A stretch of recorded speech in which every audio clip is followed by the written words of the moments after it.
Hello everyone. Today I would like to introduce about the NI LabVIEW. So I have planned to prepare a consecutive training on different topics about NI LabVIEW, and today is the first sessions on NI LabVIEW. Myself is Shajit Banerjee. I have almost 13 years industry experience in NI LabVIEW and other data acquisitions platform. So let's start with the today's sessions. So today's session is basically for the introductions to LabVIEW. So what is LabVIEW? Full form of LabVIEW is Laboratory Virtual Instrument Engineering Workbench, and it is an integrated development environment designed to accelerate the productivity of engineers and scientists. And what are the main key features of NI LabVIEW? So first one is the hardware integrations, customizable interface, extensive analysis and signal processing algorithm, graphical programming and data flow models. So I would like to elaborate one by one. First point is the hardware integrations. So LabVIEW integrate with NI, different data acquisitions platform, and other third-party hardware also, like maybe manufactured by Keysight, Agilent, Tektronix, any kind of device or test and measurement devices mainly, like any oscilloscope, function generator.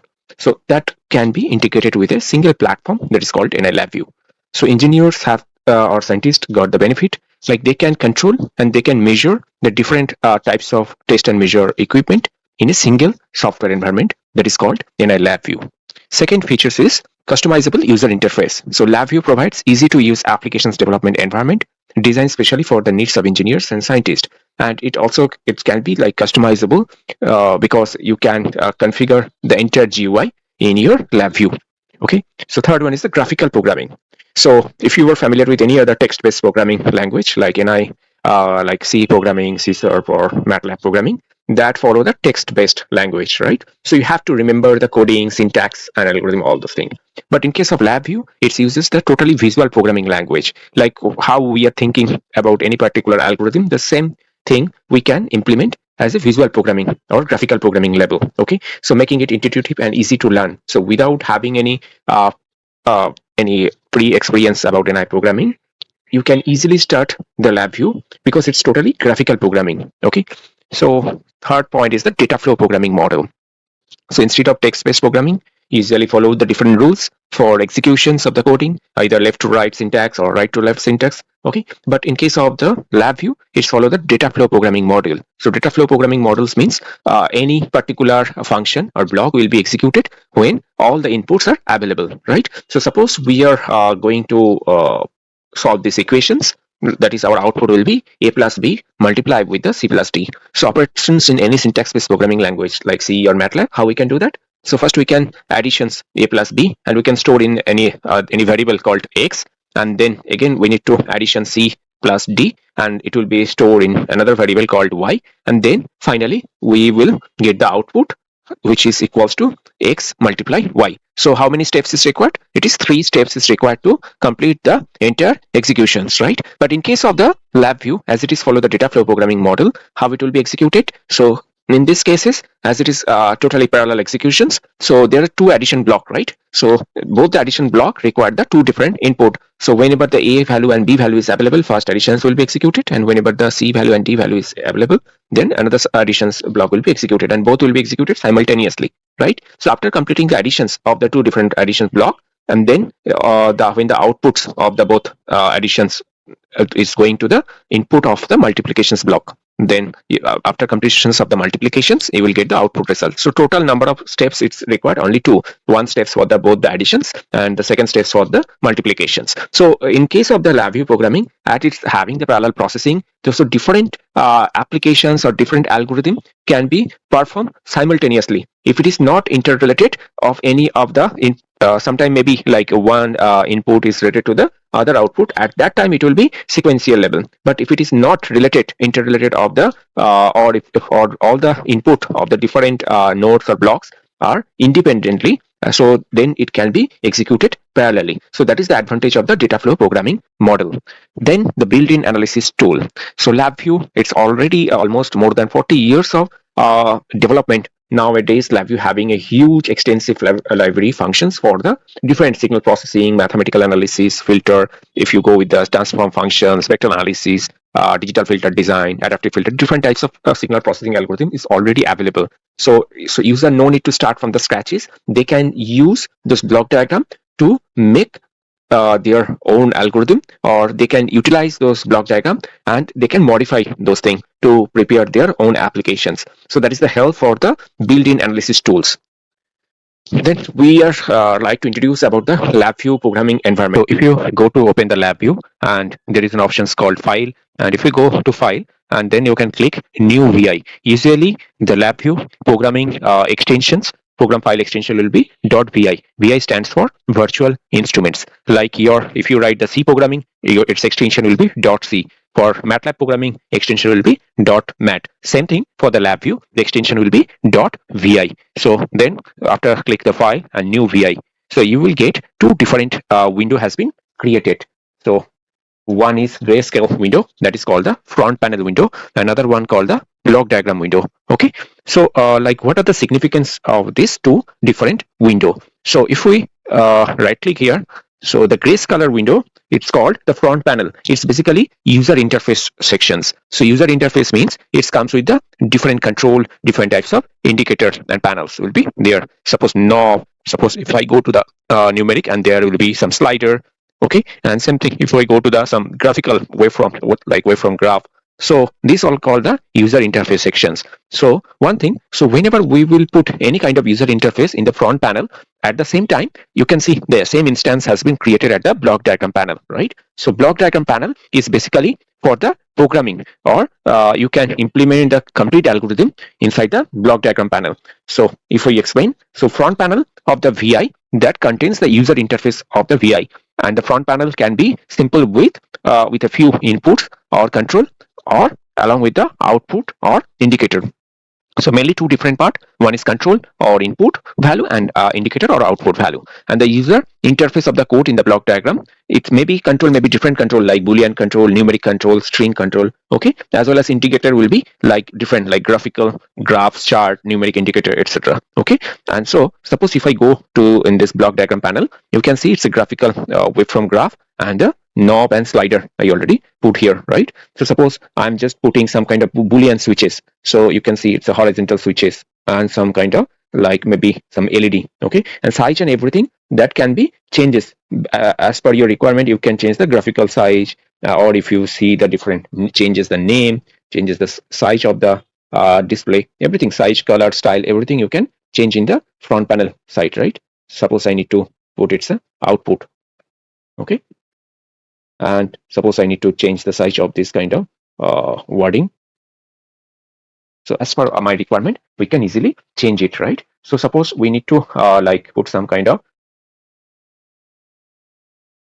I just at the time when the instance has been created, we just need to connect the blocks. Okay, connect through the different where we can connect in this way, right? So in the block diagram panel, suppose we are going to the express VI, and there is a called input. Suppose we put some simulate signal. Okay, so inside the simulate signal, so in the function generator, different types of signal can be generated, like sinusoidal, square, triangular, sawtooth. So suppose if we set the frequency range of a particular signal is the 50, and the 50 hertz, and amplitude is the 10 volt. Okay, and suppose if we click as OK, so then you can see these all are the different types of input. Suppose by changing the knob value, we will control the amplitude of the particular signal. Okay, so for that we need to just connect through where. So from the knob output, we just need to connect with the amplitude sections. Suppose by changing the slider, we change the frequency of the signal, right?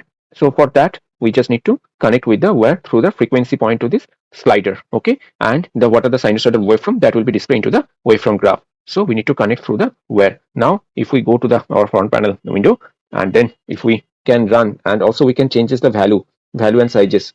Suppose we put the amplitude 10, and frequency, in case our executions frequency is called 50, right? So suppose maximum will be 50 hertz, right? So in this way, suppose if we run continuously, I will explain this one, like there is what is the difference between run and run continuously. Letter section, suppose I put some amplitude and I change some frequency, you can see the same sinusoidal waveform is coming. Suppose I'm changing the this one switches, so LED on and off, is going on. So it's running continuously way, right? So this is basically the user interface sections. And if we go to the block diagram panel, and there is an option called the highlight executions, you can see how the data passing from one point to another point. You can see the amplitude value and frequency value is going. Then this simulate signal block has been executed, and the data is going to the waveform graph. At the same time, what are the input at A terminal? There is the Boolean switches, and that pass on output is going to the LED sections. Okay, so if we change the value in the real time way, at the same time, you can see if we check, yes, so you can see at the real time also the data has been changes, and the data, how the data flow from the one point to another point, you can easily verify from the this highlight options. So what is called the block diagram? So block diagram basically white color panel, and which comes with the different types of functions like mathematical functions, signal processing, different kinds of loop, structure, array. So all these kind of functionalities, like program functionalities, that will be occur inside the block diagram, where you will implement your programming algorithm inside the block diagram. And the front panel basically comes with the controls and indicator part. Okay, so in case of our programming, if we go to our particular segment, if we right click here, you will find the block diagram. This is called the function palette. Function palette, it's include the different types of, this is the structure, means programming structure, like for loop, while loop, case structure, event structure. And this is the array function, different array functionalities, different types of like reverse array, find some particular element from the array, or there is search 1D array or rotate array. We'll explain the array functionalities one by one in the later sections. Then the string. At the same time, if we go to the like mathematical functionalities, you can find the numeric functions, then the different types of elementary special functions like trigonometric functions like cosine, sine wave, triangular, different tan. Okay, so different functionalities you can get. The same thing for the exponential, hyperbolic. Okay, and so same for the signal processing. You will get different types of waveform generations, like different types of basic functionality like sine wave, square wave, triangular, ramp function, sawtooth waveform. Different functions you can generate here. Signal generation section is there. So signal with some kind of particular noise, that also you can generate. Then if you go to the signal processing part, then it's called the waveform measurement. Okay, so inside a waveform, if you want to measure some amplitude or frequency or any particular functions like RMS value, basic DC value of a particular signal, that you can perform from the waveform measurement sections, right?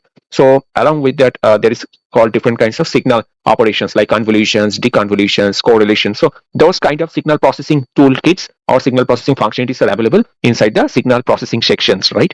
And if you go to the different types of control and simulations part, then inside the control and simulations means maybe PID, fuzzy logic, everything that can be implemented in your control and simulation segment. And there are some control design. Okay, suppose he wants to implement some control transfer functions. If you want to put some kind of PID logic or fuzzy logic inside your control system design programming, therefore that control design segment is important for you. Okay, and along with that, called the vision and motions, different types of like image processing or the vision related activity like image, different types of image processing algorithm that you can find inside the vision and motions. We'll explain how each of the segment one by one. So for now, I'm just moving forward to the block diagram sections, right? So if you're going back to our presentations, so there is two palettes, so we would like to elaborate. One is called the control palette, and other is called the function palette. So what is the control palette and what is the function palette? You already saw that control palette that comes inside the front panel or user interface sections, that comes with the different kinds of graphical waveform or graphical chart, numeric indicator, numeric control, or Boolean control, Boolean indicator. All the user interface segment comes inside the control palette, and inside the block diagram you will get the function palette. Function palette contains the VI and functionalities that is used to build the block diagram or to complete your complete implementations of your algorithm. You need to have some functions, some mathematical signal processing functions that comes inside the function palette. Okay, and the VI and the functions are located on the sub palette based on the types of VI and functions. Suppose if you if you need any kind of programming, okay, so programming that comes under the programming and structure side, and suppose if you need the mathematics functionalities, okay, so that comes under the mathematics. So in this way, the sub palette has been defined. So name of the sub palette like called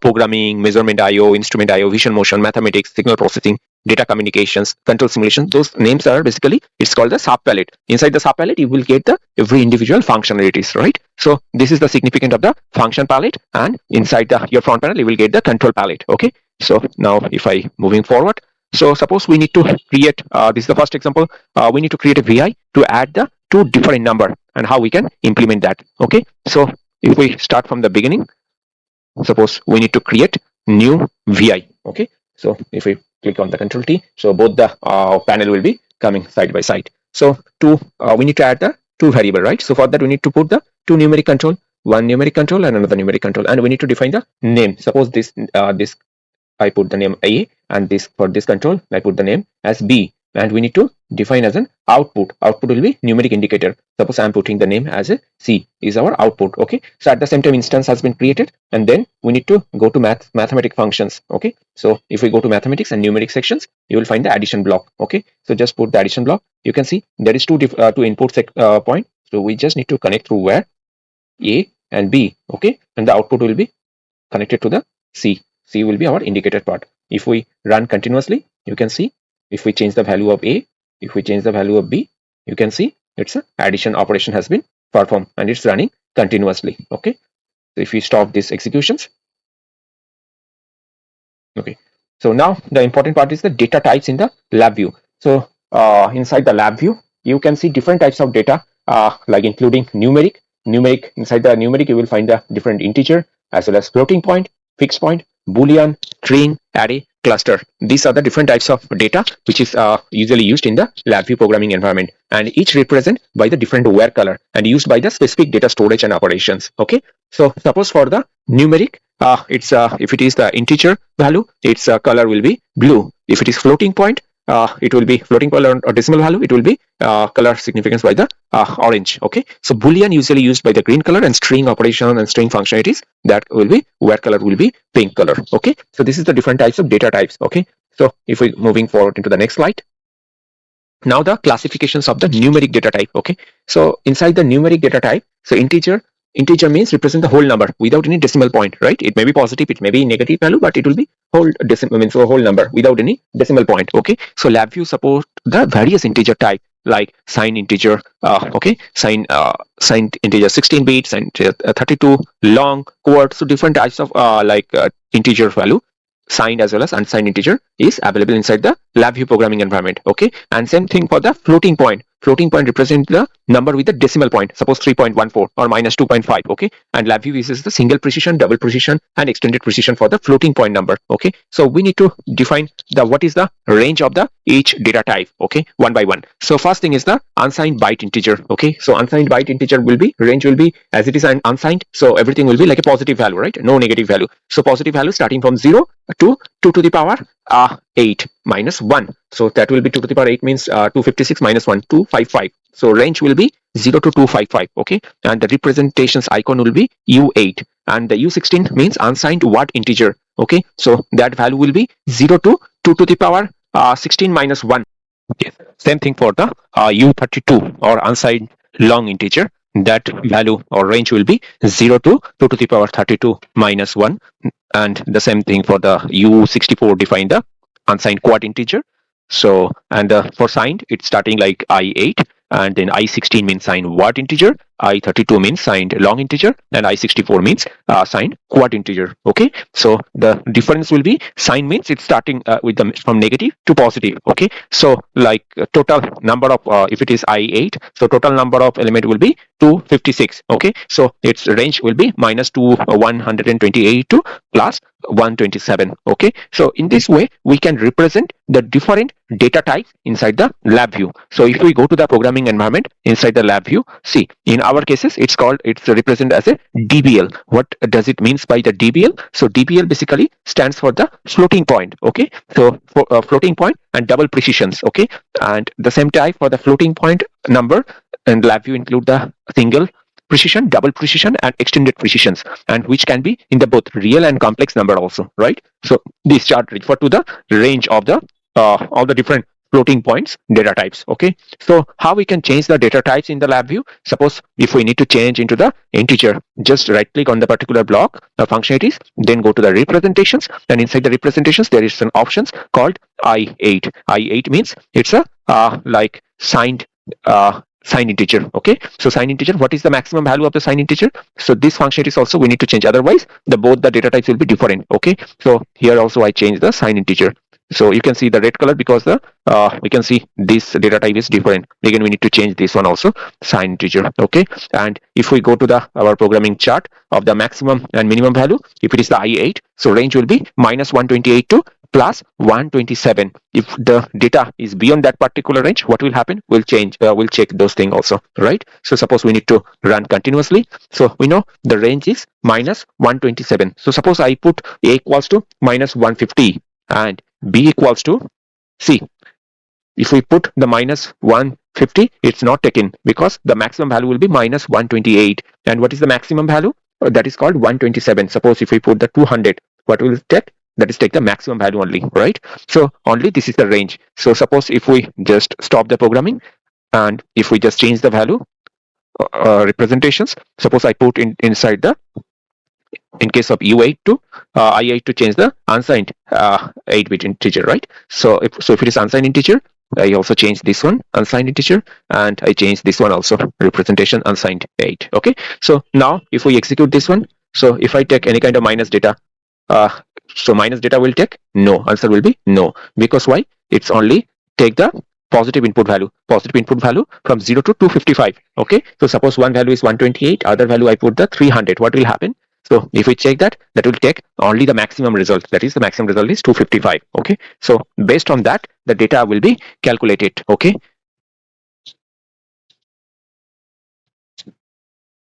so how we can explain this calculations? So suppose we are putting, we know the range of the unsigned 8-bit integer, that is 0 to 255, right? So if we put the more than that value, so it will not take. Okay, so if it is, if we try to put like 300, it will not take. Okay, so but what is the summations result? That is how we can explain those things. So suppose we are adding 255 plus 130. Okay, so what will be the result? That is 385, and 385, and as it is range is maximum is 255. So if we subtract those things, I'm just use the calculations. So what will be our result? So 255 plus 130, right? So what should be the result? 385. But what we are getting? 129. So what is the difference? 256, because the entire range will be 256 only. Okay, so suppose if we change any particular value, which suppose 130 plus 140. Okay, so what will be the value? So 130 plus 140, that is 270, and our output result will be the total 270 minus 256. What will be the data? That is called the 14. So in this way, we will get the maximum data in LabVIEW based on our representations of the data type. Okay, so now I'm moving forward to this slide. Then if we explain about the Boolean data type, so Boolean data type basically represent the binary value, either true or false. There is only two conditions, right? And it's stored as an 8-bit value, where 0 value represents the false and any non-zero value represent the true cases. In LabVIEW, Boolean data is represented by the color green. All the where going to and coming from a Boolean objects are green color, and the icons are outlined in green on the block diagram. Okay, so if we want to implement how we can use the Boolean, we already explained. Suppose we are going to put the front panel. If we stop the programming, so how we will get the Boolean? So right click and going to the control palette. These are the Boolean segment. Inside the Boolean segment, you will get different types of switch: push switch, rocker switch, vertical rocker, and there are different LED like round LED, square LED. Okay, and different types of sliding switches also available. Suppose we are putting the two different switches, two different toggle switches. Okay, and suppose we are putting some kind of square LED as our output segment. Okay, and we just enlarge those icon to better visualizations effect.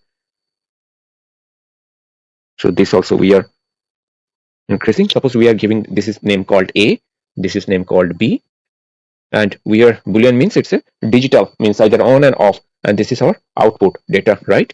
So suppose we are putting the out. Suppose we are implementing some kind of a Boolean or digital logic, right? Suppose we are putting some kind of AND operations. So put the AND logic. So this is the A and this is the B. So A and B operations will be displayed inside the square type LED. And we put another options called the OR gate. We put the OR gate and we put another like LED, maybe like round shape LED we put here, and we enlarge this one. Suppose this is the output for the AND gate, right?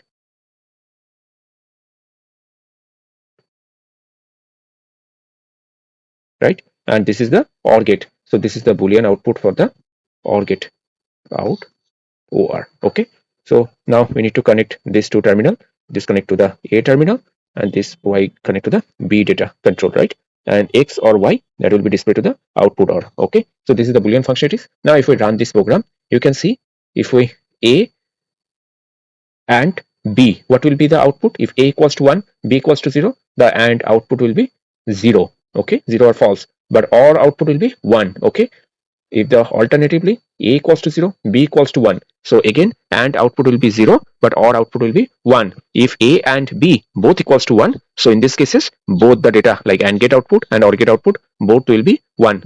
If the both the things will be 0, the AND output and OR output both will be 0 or off stage. So in this way we can explain the Boolean functionalities, and we can implement any kind of Boolean logic by using different kinds of gate like AND gate, OR gate, exclusive OR, NOT, or any compound arithmetic if we want to implement that also we can do. Okay, so now we are going to our presentation slide. So suppose we have to implement different types of multiplexer, right? So suppose in a digital electronics, it's a very common, it's a multiplexer. If we want to implement 4x1 multiplexer, so 4x1 means there will be 4 input, and based on the selector line or control line, our output will be defined, right? So suppose S0 and S1 both are the selector line. So if the both S0 and S1 equals to 0, then Y means output will be first input, that is called the I0. If the S0 equals to 0, S1 equals to 1, our output will be second input, that is called I1.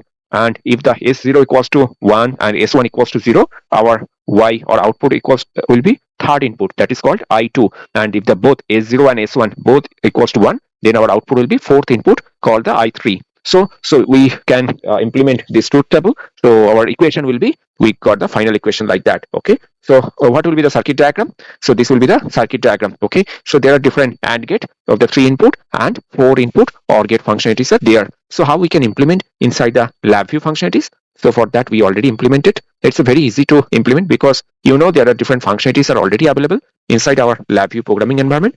So for that I'm just opening. Yes.